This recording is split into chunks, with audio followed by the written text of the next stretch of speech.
आखिर कौन सी है ब्रह्मांड की वह 5 सबसे शक्तिशाली मणियां जो अगर आज के मनुष्य को मिल जाए तो वह महाशक्तिशाली बन जाए। आपने अक्सर मणियों के बारे में सुना होगा या फिर फिल्मों में देखा होगा। मणि एक ऐसी चीज होती है कि वह अगर किसी को मिल गया तो वह महाशक्तिशाली हो जाता है और वह जो करना चाहे वह कर सकता है। मणि अपने आप में ही महाशक्तिशाली होती है, तो ऐसे में यह जानना काफी दिलचस्प होगा कि आखिर कौन से है ब्रह्मांड के वह सबसे शक्तिशाली मणियां और कौन से देवता के पास कौन सी मणि थी।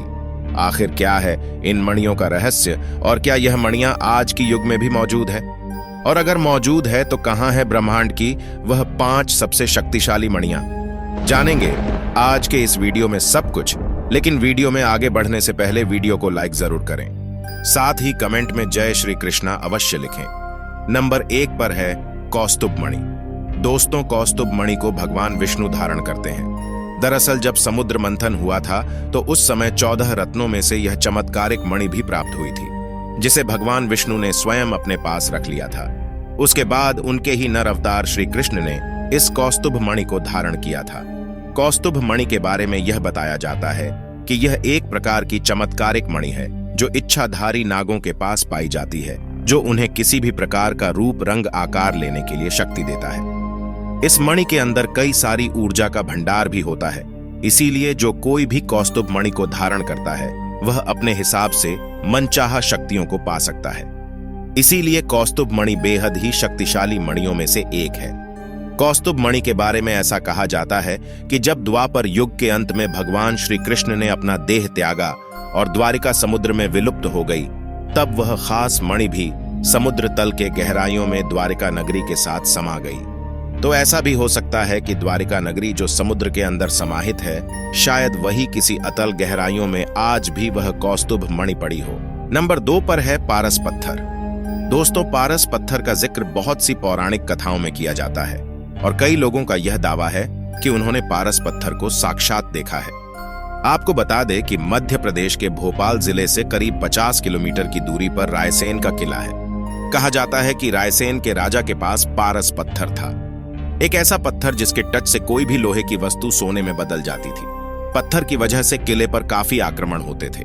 जब राजा को लगा कि अब वह इस बार युद्ध हार जाएगा और पारस पत्थर की रक्षा नहीं कर पाएगा, तब उसने पारस पत्थर को किले के तालाब में फेंक दिया। राजा वीरगति को प्राप्त हो गया, जिसके बाद कई राजा आए, लेकिन वह पत्थर किसी के हाथ नहीं लगा।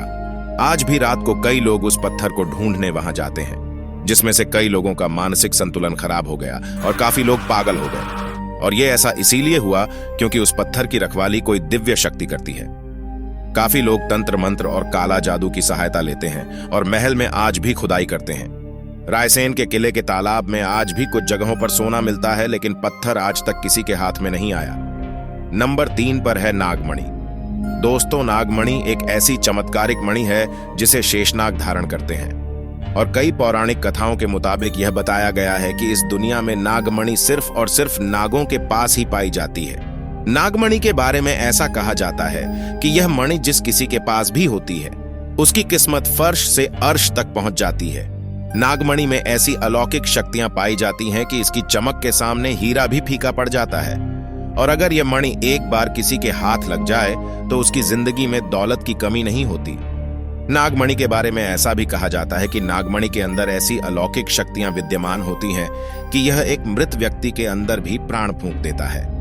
नागमणि के बारे में ऐसा बताया गया है कि यह सिर्फ और सिर्फ नागलोक में ही पाई जाती है, जो किसी भी इंसान की पहुंच से बाहर है। नंबर 4 पर है स्यमंतक मणि। भगवान श्री कृष्ण की नगरी द्वारिकापुरी में सत्राजित नाम का एक व्यक्ति था। उसने सूर्य की उपासना से सूर्य के समान प्रकाश वाली मणि प्राप्त की। इस मणि की सबसे खास बात यह थी कि यह हर रोज 20 तोला सोना देती थी। मणि की वजह से सत्राजित बहुत धनवान हो गया था। एक दिन श्री कृष्ण ने सत्राजित से कहा कि आप ये मणि राजकोष में दे देंगे तो राज व्यवस्था के लिए हमें भी थोड़ा धन मिल जाएगा। श्री कृष्ण की बात सुनकर सत्राजित ने मणि देने से मना कर दिया। सत्राजित की ना सुनकर श्री कृष्ण वहां से अपने महल लौट आए। सत्राजित का एक भाई था प्रसेनजित। प्रसेनजित ने अपने भाई को बिना बताए उसकी स्यमंतक मणि ले ली। मणि लेकर वह जंगल में शिकार करने चला गया। जंगल में एक शेर ने प्रसेनजित को मार दिया और खा गया। प्रसेनजित के पास से स्यमंतक मणि वहीं गिर गई। इधर सत्राजित को अपना भाई और मणि दिखाई नहीं दिया। तो उसने पूरी द्वारका में यह खबर फैला दी कि कृष्ण ने मेरी मणि चुराई है और मेरे भाई प्रसेनजित की हत्या कर दी है। सत्राजित की वजह से द्वारका में श्री कृष्ण की बदनामी होने लगी। उन्हें सभी लोग चोर और हत्यारा समझने लगे, जबकि ये सभी आरोप झूठे थे। श्री कृष्ण ने विचार किया कि इस कलंक को मिटाना होगा।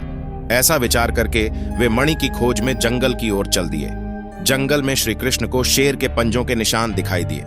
वहां कुछ देर इधर उधर देखने के बाद उन्हें हड्डियों का ढेर भी दिखा। श्री कृष्ण समझ गए कि प्रसेनजित को शेर ने मार दिया है और खा गया है, और उसके पास मणि यहीं कहीं गिर गई होगी। श्री कृष्ण मणि खोजने लगे। खोजते खोजते वे एक गुफा के अंदर चले गए। गुफा में उन्होंने देखा कि जामवंती उस मणि के साथ खेल रही है। श्री कृष्ण ने जामवंती से वह मणि मांगी, लेकिन तभी वहां जामवंत आ गए। उसके बाद गुफा में श्री कृष्ण और जामवंत का युद्ध हुआ। युद्ध में श्री कृष्ण जीते तो जामवंत ने अपनी पुत्री जामवंती की विवाह श्री कृष्ण से कर दिया और स्यमंतक मणि भी श्री कृष्ण को दे दिया। श्री कृष्ण ने वह मणि सत्राजित को दे दिया। सत्राजित को अपनी गलती पर बहुत पछतावा हुआ और उसने श्री कृष्ण से क्षमा मांगी और मणि भी उन्हीं को दे दिया। लेकिन भगवान श्री कृष्ण जानते थे कि इस मणि को रखने का परिणाम क्या है, इसीलिए श्री कृष्ण ने इस मणि को अक्रूर जी को दे दी। उनके पास से यह मणि कहाँ चली गई ये कोई नहीं जानता। कहा जाता है कि यह मणि जिसके पास भी रही वह महान शासक तो बना, लेकिन अंत में उसका बहुत बुरा पतन हो गया। नंबर 5 पर है अश्वत्थामा की मणि। दोस्तों, द्रोणाचार्य के पुत्र अश्वत्थामा के पास एक चमत्कारिक मणि थी, जिसके बल पर वह शक्तिशाली और अमर हो गए थे। अश्वत्थामा के पास शिवजी द्वारा दी गई कई शक्तियां थीं। जन्म से ही अश्वत्थामा के मस्तक पर एक अमूल्य मणि विद्वान थी, जो कि उन्हें सभी प्रकार के कष्टों से मुक्त रखती थी। लेकिन जब महाभारत युद्ध के चरम पर अर्जुन और अश्वत्थामा के बीच युद्ध हो रहा था, तब अश्वत्थामा ने ब्रह्मास्त्र का प्रयोग कर दिया और मजबूरीवश अर्जुन ने भी ब्रह्मास्त्र का प्रयोग किया। तब महर्षि वेदव्यास ने दोनों से कहा कि तुम अपने अपने ब्रह्मास्त्र वापस ले लो, नहीं तो महाविनाश हो जाएगा।